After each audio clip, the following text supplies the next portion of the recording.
Finally, David, the entire offseason, we talked about how Florida was kind of a wild card program, at least for me. I didn't know which way it was going to break necessarily. I had my ideas and I had my prediction, of course, but you put LSU maybe in the same basket or a Florida State in the same basket where you've got blue blood programs that have talent, that bring in a new coach, or in Florida State's coach, obviously Norvell, where there's just uncertainty. Which way is this going to break? And with Florida, obviously just the one down year, but call it luck, call it momentum, call it whatever you want. The difference between, is this close between, the linebacker, Bernie makes a play, you win the game in the Florida State LSU blocked kick, and suddenly, everybody's out for Brian Kelly's never going to do anything at LSU, or maybe Florida State's back or Florida's back. So, it's a fickle sport, and it breaks one way or the other on one or two plays, but there's some momentum there for Florida now, and they got to feel great. And if they can back this up with a win against Kentucky and then fall into some easier games, wow, this could be a great start to the season.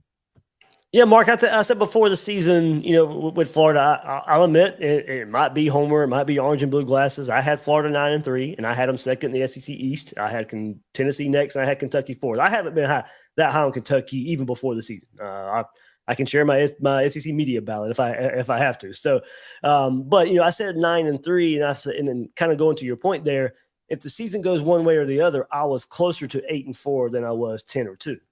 Now after win over Utah, you might switch that. Okay, now I still say 9-3 in some form or fashion, but now if it breaks one way or the other, now I might lean more 10-2 than I would 8-4. And that's what a victory over a top 10 team will do. LSU, if we're going to overreact, maybe not as good as we thought they would be.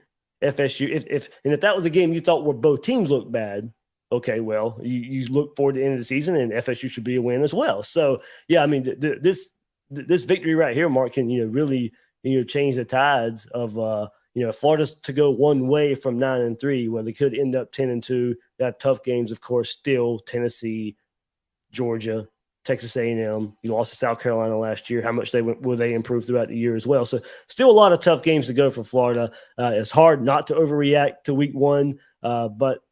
And Mark, I mean, after Kentucky, Florida will probably have the toughest 2-game stretch to start the season. We'll know a lot about this team as the clock goes final Saturday night.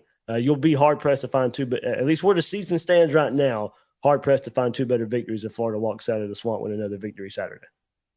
My rankings will definitely reflect that. Florida is right now number 4 in the country. People think I'm crazy. It's not they're the and I get both ways, Mark, but if you throw away every preseason notion you had, then there's the avenue for there. If you just take this season, zoom in on this season, why wouldn't you? Now, that doesn't mean Florida's the 4th best team, but right now, I think if you go by pure resume, and if you're a believer in Utah, then okay, then that's the formula.